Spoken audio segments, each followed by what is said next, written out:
Noong 1996, yung mga matatanda namin sa Ubong, 23 pioneer members yon na bumuo ng isang kooperatiba.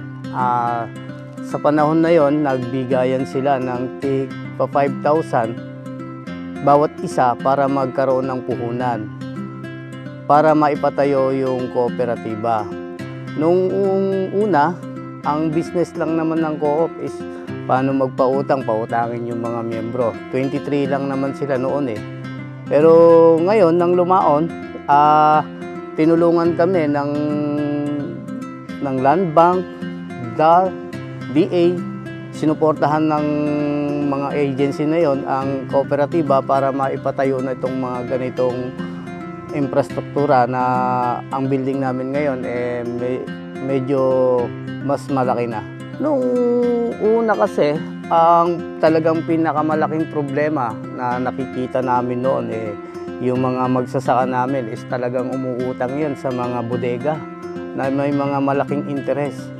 Kaya yung mga magulang namin na nagsimula dito sa co-op, naisipan nila na magtayo ng co-op para noon mapababa nila o matugunan din nila yung mga pangangailangan ng magsasaka na hindi nauutang sa mga bodega na may mga malaking interest. Unang-una yung DAR, kung DAR at saka yung Land Bank, yung una na magpatayo kami ng bodega, sila yung nagbigay sa amin ng assistance. Binigyan nila kami ng long term para maumpisahan itong bodega na to na gagawin namin para dun sa palay trading na makuha namin yung mga produce na mga miyembro namin na palay mailagay namin dito sa bodega. Nung umpisa pa rin naman yung Department of Agriculture andyan na rin talaga sa amin na nakaagapay. Unang-una tinutulungan nila kami lalong-lalo na sa trainings. Binibigyan nila yung mga officers, members namin ng trainings. Ngayon, taong kasalukuyan, mas malaki yung programa na ibigay ng DA sa amin, yung mga intervention. Kasi noon, tulad nga ng sinabi ni Chairman noon na pinapangarap lang namin, pero ngayon nandito na. Pinagkalooban kami kasi ng Department of Agriculture ng complete package na intervention. Nandyan unang-una yung warehouse. Yung truck natin, yung rice mill, conveyor. Kaya papatakbuhin na lang natin ng maayos para noon matugunan na natin yung mga pangangailangan ng miyembro. Kung ikukumpara ko yung co-op namin noon sa ngayong kasalukuyan, malaki yung naging diferensya. Kasi noon, talagang ang co-op lang namin is maliit lang talaga, maliit lang at saka ilan-ilan lang kami. Ngayon kasi na nakita nila na naramdaman din ng mga miyembro kung paano sila matulungan ng kooperatiba. Kaya minahal na rin nila yung co-op. At bukod pa doon, yung mga kalapit barangay namin nag-interest na rin na sumapi para makaano din sa co-op. Kaya ngayon, yung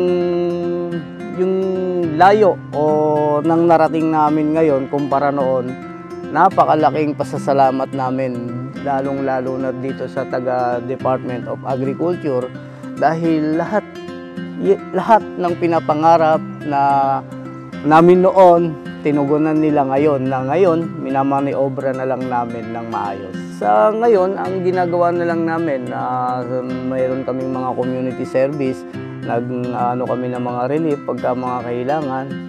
Tapos sa feeding program, nakikiano din kami doon. So kung ano yung mga pwede namin maitulong sa mga barangay, sa mga community, andito lang naman yung sa West Paco lagi, pwede naman kami doon. Ngayon, tulad ngayon, nag-uumpisa kami ng marketing ng bigas. Dati nandito lang kami sa municipality ng Solana. Ngayon, lumalawak na yung market namin. Nakakarating na kami ng ibang bayan. Nandun na yung truck natin na galing ng Department of Agriculture para mag-deliver ng mga bigas. Nandito na siya sa Amulong, Tuaw, Piat. Yan na yung mga market natin ngayon. Pero sisikapin pa rin namin na makarating sa iba't ibang yung produkto natin na bigas. Para sa akin, ang maipapayo ko lang naman unang-una, yung mga officers dapat wala silang self-interest. Tapos kailangan magkaisa talaga.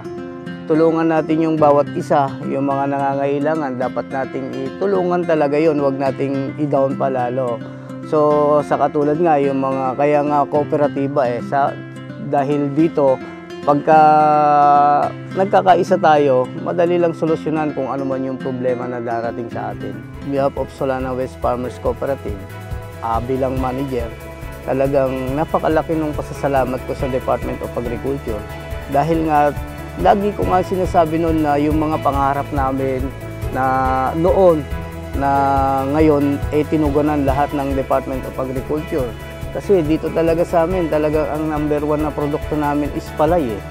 Ngayon, andyan na yung mga binigay ng Department of Agriculture na libre talaga. Wala kahit isang sentimo kami na nagastos doon.